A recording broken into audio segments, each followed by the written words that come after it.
இந்த ஃபெஸ்டிவல் சீசனுக்கு பிளாக் பஸ்டர் வண்ணங்களில் சந்தனத்தோம் என்று சொல்லியே வில்லினில் பாட வந்தருள்வாய் கலைமகளே. இப்போ 2K சைல்டு கூட சில இடங்கள்ல ஆண்டி அந்த தந்தனத்தோம் பாட்டு பாடுங்க அப்படின்னு கேட்குறாங்க. ஏன்னா சீதை கிடைக்கலையே என்ற கவலை இருக்கும்போது தூக்கமே வராதா ராமனுக்கு. தூக்கம் வராம படுத்திருக்கும் போது அவர் பக்கத்துல வில்லு இருக்கும் இல்லையா. நாகேஷுக்கு காமெடி ட்ராக்கே 66 படங்களுக்கு மேலே எழுதியிருக்காங்க. உத்தம வில்லன் படத்தில் நம்முடைய உலகநாயகன் கமலஹாசன் அண்ணா எல்லாம் சேர்ந்து ஒர்க் பண்ணுவாங்க. யாரும் இந்த ராயல்ட்டிக்கோ பேருக்கோ முன்ன போய் நிற்கிறதா. கீழே உட்கார்றது எங்களுக்கு கஷ்டமாக இருந்தது, ஆனால் அவருக்கு கஷ்டமாக இல்லை. கீழே உட்கார்ந்து இந்த வில்லிசையை கேட்டார். ஒரு கேள்வி கேட்டார், சிரிப்பே தெரியாத ஒரு கூட்டம் இருக்குது, அங்கே நீங்கள் வில்லுப்பாட்டு பாட முடியுமா? பெரிய சஸ்பென்ஸ் எங்களுக்கு. எங்க புழல் சிறை கைதிகள், சிரிப்புனா என்னன்னு தெரியாது. புழல் சிறைக்குள் முதலிலே வில்லெடுத்து கொண்டு சென்றோம். எங்களுக்கு அதுக்குள்ளே செல்லும்போது ஒரு மாதிரி ஃபீலிங். உங்கள் எல்லாருக்கும் வில்லிசைக்கலை அப்படிங்கிறது நல்லா தெரிஞ்சிருக்கும். அதற்கு முன்னோடியாக இருந்த என்னுடைய தந்தையார் பத்மஸ்ரீ விருது பெற்ற கலைமாமணி கவிஞர் சுப்பு ஆறுமுகம் அவர்களின் நல்ல ஆசியோடு இன்றைக்கு உங்கள் அன்பு பாரதி திருமகன் அவர் மகளாகி உங்களிடையே பேசுவதில் ரொம்ப மகிழ்ச்சியாக இருக்குது. எனக்கு வில்லுப்பாட்டுனாலே உங்கள் எல்லாருக்குமே தெரியும். ஏங்க இப்போ 2K சைல்டு கூட சில இடங்களில் ஆண்டி அந்த தந்தனத்தோம் பாட்டு பாடுங்க அப்படின்னு கேட்குறாங்க. ஏன்னா பள்ளிக்கூடங்களில் வில்லுப்பாட்டு இப்போது ஒரு நல்ல இடத்தை பெற்று கொண்டிருக்கிறது. அதனால் எல்லாருக்கும் சேர்த்து தன்னை தந்தோம் என்பதுதான் வில்லுப்பாட்டோட ஒரு அழகான வரலாற்று முதல் ஆரம்ப மங்களமான வார்த்தை. சந்தனத்தோம் என்று சொல்லியே வில்லினில் பாட வந்தருள்வாய் கலைமகளே. தமிழுக்கு தன்னை தந்தார், இசைக்கும் தன்னையே தந்தார் கவிஞர் சுப்பு ஆறுமுகம் தலைமுறையே. ஆரம்ப காலத்தில் தென்பாண்டி நாட்டில் ஒரு ராஜா வேட்டைக்கு போனார். வேட்டைக்கு போய் மிருகங்களை எல்லாம் கொன்னுட்டார். கொன்னதுக்கப்புறம் கொஞ்சம் நேரம் கழித்து லேட்டஸ்ட்டாக ஒரு ஞானம் வருது. ஐயோ இத்தனை மிருகங்களை கொன்னுட்டோமே, நாம் நினச்சி ஒரு மிருகத்துடைய உயிரை கொடுத்து எழுப்ப முடியுமா? இந்த பாவம் பரிகாரமாகறதுக்கு என்ன செய்யலாம் அப்படின்னு அந்த ராஜா யோசித்தார். அந்த ராஜா யோசித்து உடனே மந்திரியை கூப்பிட்டு, மந்திரி எனக்கு இப்படி ஒரு சிந்தனை வருது, என்னுடைய பாபம் பரிகாரமாவதற்கு நான் என்ன செய்ய வேண்டும் என்று கேட்டார்.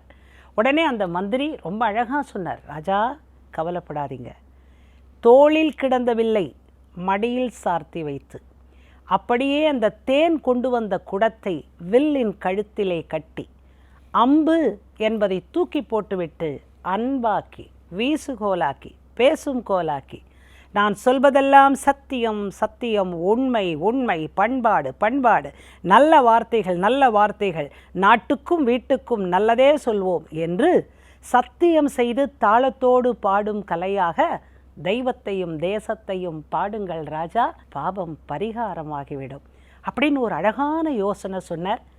உடனே ராஜா, அவருக்கு என்ன குழுவினருக்கு பஞ்சமா, எத்தனை பேர் இருக்காங்க, அந்த வாகை பெற்றால் வாத்தியத்திற்கு ஒன்று சொல்வார்கள் அல்லவா, உடுக்கு ஓசை முழவு ஓசை என்று, அதையெல்லாம் வைத்து கொண்டு சுற்றி எல்லாரும் உட்கார்ந்தாங்க. பானையில் ஒருத்தர் உட்காந்து பானை வாச்சார். அதில் அடிப்பது பாக்கு பாலை, நான் அடிப்பது எங்கள் அப்பா அடித்தது வீசுகோல், நான் அடிப்பதும் வீசுகோல், பக்கத்தில் உடுக்கு சிவன் கையில் இருந்த உடுக்கு, ஆக எல்லா வாத்தியங்களும் பம்பை உருமி தக்கை துந்துபை எல்லாம் சேர்த்து வைத்து கொண்டு அருமையாக தந்தனத்தோம் அப்படின்னு ராஜா ஆரம்பித்தார். ராஜா ஆரம்பித்தோடனே எல்லாரும் பயந்து போய் அமைதியாக இருந்தாங்க. அப்போ ராஜா கேட்டாராம், என்னப்பா நீங்கள் தான் என்னை பாட சொன்னீங்க, நான் அழகாக தந்தனத்தோம்னு தேசத்தையும் தெய்வத்தையும் பாடும்போது நீங்கள் ஏதாவது ஆமாங்கமாக சொல்ல வேண்டாமா?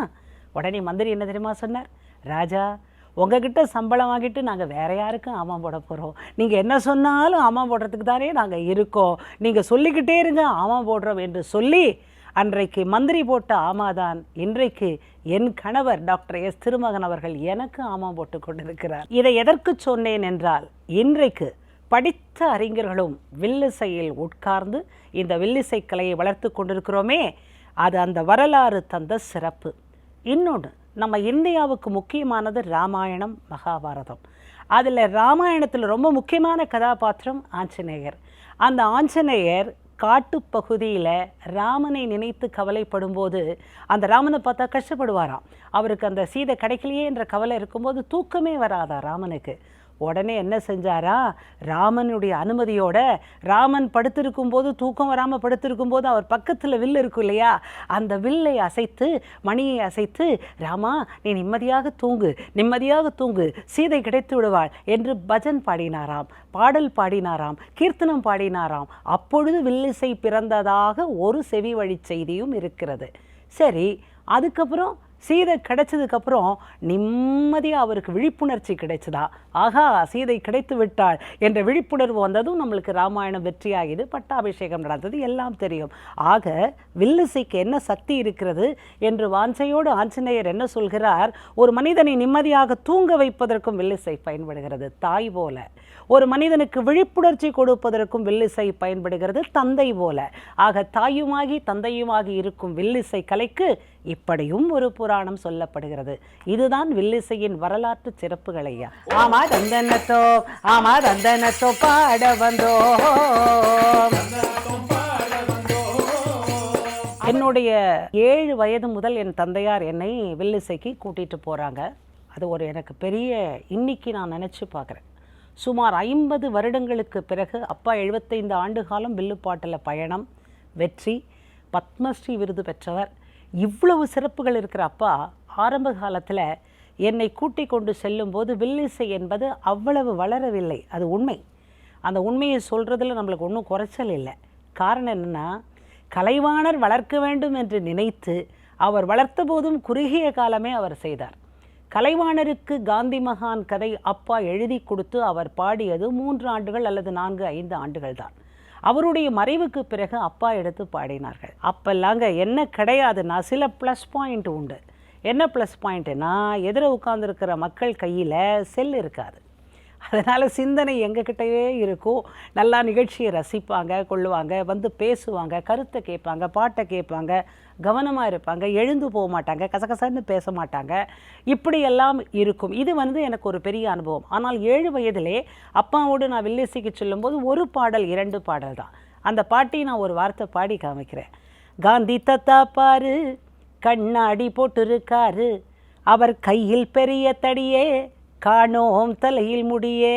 குழந்தைக்கும் புரியாதா? ஏன் 2K சைல்டுக்கும் தான் புரியாதா? உயரமான உருவம், அது ஓட்ட பல்லு பருவம், அவர் வயிறு ஒட்டி இருக்கும், அந்த வாய் எப்பவும் சிரிக்கும், பாசமுள்ள மீச, அதை பார்க்க பார்க்க ஆசை, அவர் பரிகன் இல்லா தாத்தா, பாதி வேட்டி தாத்தா. 7 வயசில் அப்பா எனக்கு சொல்லி கொடுத்த பாட்டு. பொய்யே சொல்ல மாட்டார். அப்புறம் எப்படி பொய் வரும் நம்மளுக்கு? நினச்சி பாருங்க. ஆக ஒவ்வொரு பாடமும் ஒவ்வொரு வார்த்தையும் நம்ம வாயிலிருந்து வரும்போது முக்கியம் என்பதை அந்த 7 வயசு வில்லுப்பாட்டு எனக்கு கற்றுக் கொடுத்தது. பொய்யே சொல்ல மாட்டார், புலால் திங்க மாட்டார், பகை வையும் போதும் சிரிப்பார், வாழ்த்து சொல்லி குதிப்பார், காந்தி தாத்தா மனைவி, கஸ்தூரி நல்ல துணைவி, பூந்தி இனிப்பு போல ரொம்ப பொருத்தமான ஜோடி. ஃபைனல் கன்க்ளூஷனில் எல்லா குழந்தைகளும் சேர்ந்து பாடும்.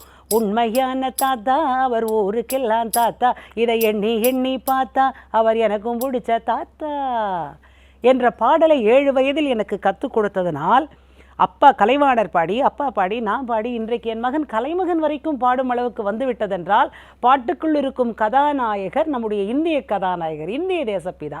அதனால் அந்த 7 வயதில் நான் கற்றுக்கொண்ட தேசியம், நான் கற்றுக்கொண்ட தெய்வீகம் இரண்டும் இப்போது நான் வில்லுப்பாட்டுகளை எழுதுவதற்கு அஸ்திவாரமாக இருக்கிறது. நெஞ்சமும் நினைவுமாக நிரந்தரமான வரம், கொஞ்சமும் அவரை மறவோம், பரமாச்சாரியா பரமாச்சாரிய குருவெனவே வணங்குகின்றோம். அப்பா முழுக்க முழுக்க திரைப்பட ஆசிரியர் தான். அப்பா கதை, வசனம், பாடல்கள், நகைச்சுவை, ட்ரீட்மெண்ட். திரைப்படத்தில் எப்போவுமே ட்ரீட்மெண்ட்டுன்னு ஒன்று உண்டு. அதை எழுதிட்டு அதுக்கு எழுதவே போவாங்க. அந்த மாதிரி ட்ரீட்மெண்ட் எழுதுறது இதுதான் அப்பாவோட வேலை. இது ஏங்க அப்படின்னு கேட்பீங்க. கலைவாணர் யாருங்க? மிகச்சிறந்த திரை நடிகர். அந்த காலத்தில் பல பல பாடல்கள் உடுமலை நாராயண கவியார் சில வரி எழுதுவார், அப்பா சில வரி எழுதுவாங்க. எல்லாம் சேர்ந்து மேடையில் பாடப்படும், திரைப்படத்தில் வரும். ஆனால் யாரும் பேருக்கு அலைய மாட்டாங்க. ஏன் பேர் உன் பேருன்னு. விஞ்ஞானத்தை விளக்க போகிறேன்ல 2-3 வரி எங்கள் அப்பா பாட்டு நீங்கள் கேட்டிருப்பீங்களே. விஞ்ஞானத்தை வளர்க்க போறேன்டி, மேனாட்டார விருந்து கழிச்சு காட்ட போறேன்டி. எல்லாம் சேர்ந்து ஒர்க் பண்ணுவாங்க. யாரும் இந்த ராயல்ட்டிக்கோ பேருக்கோ முன்ன போய் நிற்கிறதா கலைவாணர் கம்பெனியில் இல்லைங்கிறது எங்கள் அப்பா எனக்கு சொன்ன விஷயம்.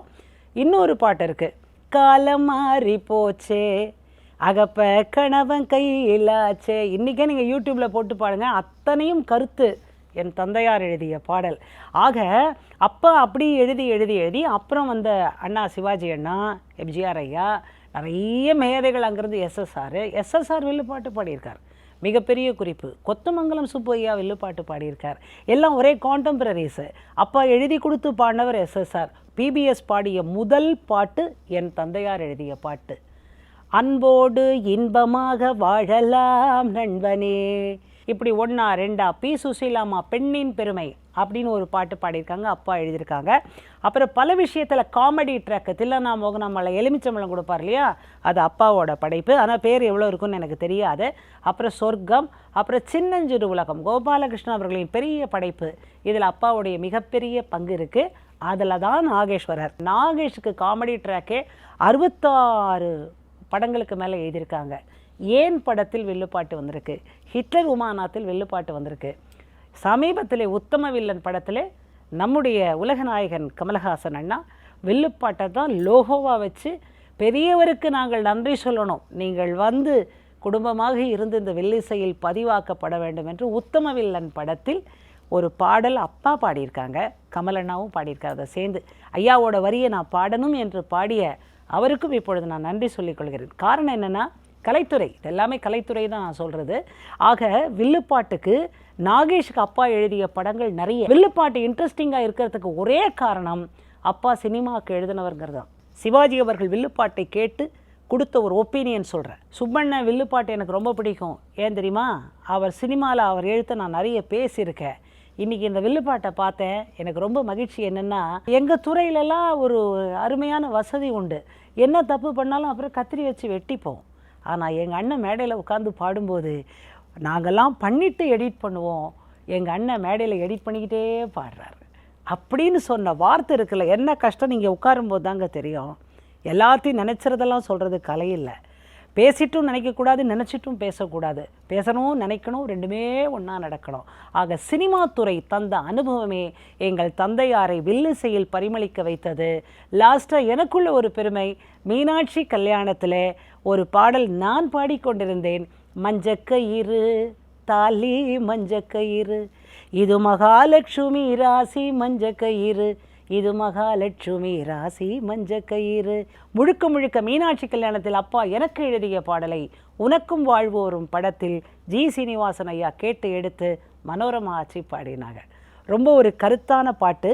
தொட்டால் லேஷா கடிக்கும் இலக்கிட்டறி உயரு, இது தொடாமல் லேஷா கடிக்கும் பொண்ணு தாலி கயிறு, பரமசிவன் கழுத்தினிலே பாம்பும் ஒரு கயிறு, அந்த பாம்பை விட பயங்கரமாம் பத்தினியின் கயிறு. இப்படி ஒவ்வொரு வார்த்தையும் கருத்தாக வரும். ஆக சினிமா அனுபவம் என்பது வில்லிசைக்கு பெருவாரியாக உதவியது. பணிவு என்பதை எங்கிருந்து கற்றுக்கொள்ள வேண்டும் என்றால், நம்முடைய கலாம் ஐயா அவர்களிடமிருந்து கற்றுக்கொள்ள வேண்டும். நாங்கள் நேராக போகிறோங்க, முன்னாள் ஜனாதிபதியாக வீடு கீழே உட்கார்றது எங்களுக்கு கஷ்டமாக இருந்தது, ஆனால் அவருக்கு கஷ்டமாக இல்லை. கீழே உட்கார்ந்து இந்த வில்லிசையை கேட்டார். இந்த பதிவு கலாச்சாரத்திற்கு, கலாச்சாரம் தெரிந்து கொள்ள வேண்டியவர்களுக்கு இந்த பதிவு மிகப்பெரிய பாடம் என்று அன்றைக்கே எல்லாரும் சொன்னார்கள். ஒரு கேள்வி கேட்டார், ஒரே நிமிஷம்தான். சிரிப்பே தெரியாத ஒரு கூட்டம் இருக்குது, அங்கே நீங்கள் வில்லுப்பாட்டு பாட முடியுமா? பெரிய சஸ்பென்ஸ் எங்களுக்கு. ஐயா என்ன சொன்னாலும் செய்கிறோம், நான் சொல்கிறேன், அப்பா சொல்கிறாங்க, ஐயா சொல்கிறாரு, எல்லாரும் சேர்ந்து சரிங்கய்யா சரிங்கய்யா. எங்கே அப்படின்னோடனே, ஒன்றும் இல்லை, புழல் சிறை கைதிகள், சிரிப்புனா என்னன்னு தெரியாது, ஆனந்தத்தை அறிந்திருக்க முடியாது, தினசரி கவலையான வாழ்க்கை தான். வில்லுப்பாட்டு அவர்களை சிறக்க வைக்கும், சிரிக்க வைக்கும். ஒரு ப்ரோக்ராம் பண்ண முடியுமா? அவ்வளோதான், டோட்டலி சரண்டர். நாங்கள் ஐயா என்னைக்குன்னு சொல்லுங்கள், நிச்சயமாக செய்கிறோம், உடனே செய்கிறோம் அப்படின்னு பலத்த சம்மதத்தை ஐயா கிட்ட கொடுத்துட்டு, ஐயாவோட உதவியாளர் ஷெரிடன் அவர்கள் அவர்கிட்டையும் கொடுத்துட்டு, சக்தி பெருமாள்கிட்டையும் சொல்லிட்டு, டில்லி தமிழ்ச்சங்கத்தை முடித்து வீட்டுக்கு வர்றதுக்குள்ளே வந்தவுடனே முதல் கால் அன்றைக்கு சிறைத்துறை அதிகாரியாக இருந்த நடராஜ் ஐயா பேசினார்கள். அம்மா இந்த மாதிரி கலாமையா ஒரு ஆர்டர் கொடுத்துருக்காரு, உடனே செய்யணும். அண்ணா நீங்கள் கொடுக்குற தேதி தான், அந்த தேதி எதுவாக இருந்தாலும் சரி.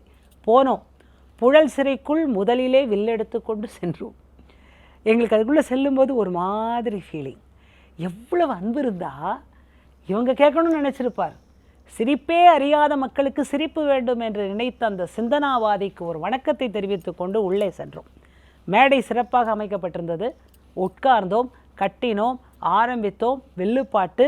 எல்லா கைதிகளும் வந்து உட்கார்ந்து ரசித்தார்கள். சிரிக்க சிரிக்க சொல்லிடுறேன். அப்பாட்ட சிரிப்புக்கு மட்டும் பஞ்சமே கிடையாது, அடுத்தடுத்து சிரிக்க வைப்பாங்க. அந்த மாதிரி சிரிக்க வச்சாங்க. நாங்கள் பாடினோம், கலைமகன் பாடினா, எல்லாருமே பாடினோம். எங்கள் அண்ணா பாடினார், எங்கள் மாப்பிள்ளை பாடினார், திருமகன் சார் பாடினார். எல்லோரும் சேர்ந்து நல்லா சிரிக்க வச்சோமா. அங்கே தான் ஒரு அழகான விஷயங்க. 6 மணிக்கு ஒரு மணி அடிக்குமாம். அவர்களெல்லாம் உள்ளே சென்று விட வேண்டுமாம். ஆனால் அன்றைக்கு நடராஜன் ஐயா அவர்களுடைய அன்பின் பேரில், அனுமதியின் பேரில் 6 மணிக்கு மேலும் வில்லுப்பாட்டு நடந்தது. அந்த வில்லில் இருக்கும் மணி அன்பை வென்றது. அந்த மணி நாதம் இருக்கு இல்லையா, எல்லாரும் ரசித்து கேட்டாங்க. செங்கல்பட்டுக்கிட்ட ஒரு அற்புதமான கிராமம், ஆனால் ரொம்ப நீண்ட ஆண்டு காலமாக அந்த பகுதி மட்டும் வறட்சியாக இருந்தது என்பது பழைய வரலாறு. அந்த பழைய வரலாறு மக்கள் எங்களை கூப்பிட்டு, ஐயா நீங்கள் வந்தீங்கன்னா மழையை பற்றி வேண்டி பாடினீங்கன்னா மழை வரும்னு சொன்னப்போ அப்பாவுக்கு முதல்ல பயம். என்ன பயம்னு கேட்டிங்கன்னா, பாடும்போதே மழை வந்துருச்சுன்னா அது ஒரு பயம் இருந்தது. 2வது பாடி வரலைன்னா அது ஒரு பயம் இருந்தது. கலைஞர்களுக்கு எல்லாருக்குமே அந்த பயம் இருக்கும். அதை பயத்தை உண்மையாக சொல்கிறதுல தான் அன்பே இருக்குது. உடனே மேகம் திரண்டது. கல் மழைன்பாங்கல்ல, இங்கே வில்லு மழை, மேலேருந்து கல் மழை. அப்படியே மழை சடன்னு பொழிஞ்சுது. எங்கள் ஸ்கிரிப்டெல்லாம் ஈரமாச்சு. எங்களுக்கு கச்சேரி பாதையில் நின்னா பொதுவாக கவலை வரும். அன்றைக்கி கவலை வரல, மழை வந்தது. அந்த மழையில் எங்களுக்கு சந்தோஷம் வந்தது. பொதுவாக வில்லு பாட்டுனா 7 இசை நாடகம் போதும்னு பொதுவாக எல்லோரும் அங்கங்கே கேட்டு சொல்லிக்கிட்டு இருக்கோம். அது மட்டும் போதாதுங்க. 7 விஷயங்கள் வில்லுப்பாட்டுக்கு தேவை. இயல் என்பது சாதாரணமாக பேசுகிறது இல்லை. ஸ்போக்கன் லாங்குவேஜ் மட்டும் இயல் அல்ல, கவித்துவமாக இருக்க வேண்டும். வாழ்க்கையில் ஒவ்வொரு வார்த்தைக்கும் சுத்தமான பரிசுத்தன்மையும் இருக்கணும். வில்லுப்பாட்டு பொதுவாக கற்புள்ள கலை, அதனால் வார்த்தைகளிலே பண்பாடு இருக்கணும். அதுதான் இயல் தமிழ். அப்பா ஒருத்தர் கெட்டவங்கன்னு கூட சொல்ல மாட்டாங்க, நல்லவங்களா இல்லை தெரியல அப்படின்னுவாங்க அப்பா. அதுதான் அழகு. அந்த வார்த்தை வரக்கூடாது. குழந்தை மனசில் அது பதிஞ்சிரும். ஆக இயல் தமிழ் சுத்தம். இசைத்தமிழ் என்பது ராகம் தெரிந்திருக்க வேண்டும். நாடு நல்ல நல்ல நாடு, நல்ல நாடு, நல்லவர்கள் வாழும் நாடு, வாழும் நாடு, கேடதையும் வென்ற நாடு, வென்ற நாடு, கேளிரென மக்கள் இனம் சூழும் நாடு, நாடு நல்ல நல்ல நாடு, வள்ளி நாயகியும் பிறந்த நாடு அப்படின்னு நாங்கள் ஒரு 10 ஸ்டான்ஸாக பாடுவோம்னு வச்சுக்கோங்க. நல்ல ஃபுல் சந்தோஷத்தில் சத்தத்தில் இருக்கும், சத்தியமும் இருக்கும். இப்பேற்பட்ட பாட்டில் மோகனம் என்ற ராகம் ஒளிந்திருக்கிறது என்பதை என் மகன் கர்நாடக சங்கீதம் படித்ததனால் கண்டுகொண்டு எங்களுக்கு தெரிவிக்கின்றார். இந்த பாட்டுக்குள்ளே சரிகபதசா இருக்குது அப்படின்னு. ஆக கர்நாடக சங்கீதம் மட்டும்தான் சபாக்களில் பாட வேண்டும் என்ற நிலைமை மாறி தற்போது வளர்ந்து வில்லுப்பாட்டுக்குள்ளும் 7 ஸ்வரங்கள் இருக்கின்றது, ராகங்கள் இருக்கின்றது என்று புரிந்து கொண்டு அழைப்பதனால் இசைத்தமிழும் முக்கியம். நாடகத்தமிழ் என்னங்க, நடுவில் உட்காந்துருக்கோம். நான் தான் ராமனன், நான் தான் ராவணன், நான் தான் வாலி, நான் தான் ஆஞ்சநேயர், நான் தான் சீதை, எல்லாமே நான் தான். ஏன்னா நாடகபாணி என் மனசுக்குள் இருக்கணும், அதை நாடகத்தமிழாக வரணும். அடுத்தது 3ஓட முடிஞ்சு இல்லைங்க. 4வது என்ன தெரியுமா? நகைச்சுவை. இங்கீதமான நகைச்சுவை, பண்பாடான நகைச்சுவை. நையாண்டி, கிண்டல், கேலி, கூத்து, நக்கல் இதெல்லாம் வரக்கூடாது. இங்கீதமான நகைச்சுவை இருக்கணும். அடுத்தது மனித நேயம். என்னென்னா ஒரு 30 செகண்ட்ஸ் தான் விளம்பரம் கொடுக்குறோம், பலன் இருக்கிறது என்று நினைக்கிறோம் அல்லவா, டிஆர்பி இருக்கிறது என்று நினைக்கிறோம் அல்லவா. ஒரு மனிதரிடமிருந்து 1 hour எடுக்கும்போது நாம் என்ன கொடுக்குறோம்? அதுதான் மனித நேயம். அந்த மனிதர்களுக்கு சில கருத்துக்களை அன்பாக கொடுக்க வேண்டும், சுவையாக கொடுக்க வேண்டும். நீங்கள் நல்ல செந்தமிழில் உட்காந்து பேசியிருந்தால் 5 நிமிஷம் எழுந்து போயிடுவாங்க. அதுவும் இருக்கக்கூடாது. மனித நேயத்தை சிரித்து சிரித்து தட்டி தட்டி சொல்ல வேண்டும். 6வது ஒன்று இருக்குது, அதுதான் தேசபக்தி. வி ஆர் இண்டியன்ஸ் என்ற தேசபக்தியை சொல்லிக்கிட்டே இருக்கணும். காஞ்சி பெரியவர் சொன்னார் அழகான ஒரு வார்த்தை, சுப்பு ஓ வில்லை பார்த்தா எனக்கு ராமன் தெரியுனா ராமேஸ்வரம், ஓ உடுக்கையை பார்த்தா எனக்கு சிவன் தெரிகிறான் காசி, ராமேஸ்வரம் சவுத்து, காசி நார்த்து, சுப்பு நீ ஒருத்தந்தாண்டா நேஷனல் இன்டர்கிருஷ்ண வச்சுன்னு வில்லுப்பாட்டு பாடின்னு இருக்க என்று சொன்ன தேசியம் இருக்கிறதல்லவா. மனுஷன் ரத்தத்துலேயும் ஓடணும், கலைஞர்கள் ரத்தத்துலேயும் ஓடணும், சொல்லவும் செய்யணும். எல்லாத்துக்கும் மேலே என்ன? தெய்வ பக்தி. 7வது, இந்த தெய்வ பக்தியோடு நாம் பாட பாட தெய்வம் உள்ளுக்குள்ளே இருந்துட்டாலே தப்பு செய்ய தோணாது. அது ஒரு மனசாட்சி இல்லையா? ஆக இந்த 7ம் எப்படி நம்ம கண்ணதாசன் ஐயா எழுதினார், 7 ஸ்வரங்களுக்குள் எத்தனை ராகம் என்று. கர்நாடக சங்கீதத்துக்கு 7 ஸ்வரம், எங்கள் வில்லிசைக்கு 7 வரம் என்று முடித்தேன். இன்றைக்கும் அந்த வில்லிசையை பாராட்டி கொண்டிருக்கிறார்கள். ஆக வில்லிசைக்கு இந்த 7ம் இருப்பவர்கள் நிச்சயமாக வில்லிசை செய்ய வேண்டும் என்பதுதான் எங்களுடைய ஆசை.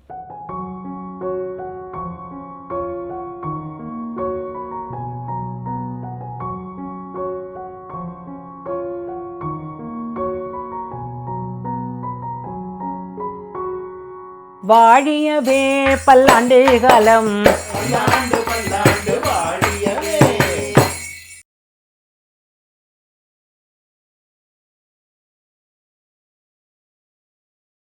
வேற level trending guy, Ramraj tissue dhoti shirts, look the best, scratch your face. Blockbuster வண்ணங்களில் Ramraj tissue dhotis and shirts.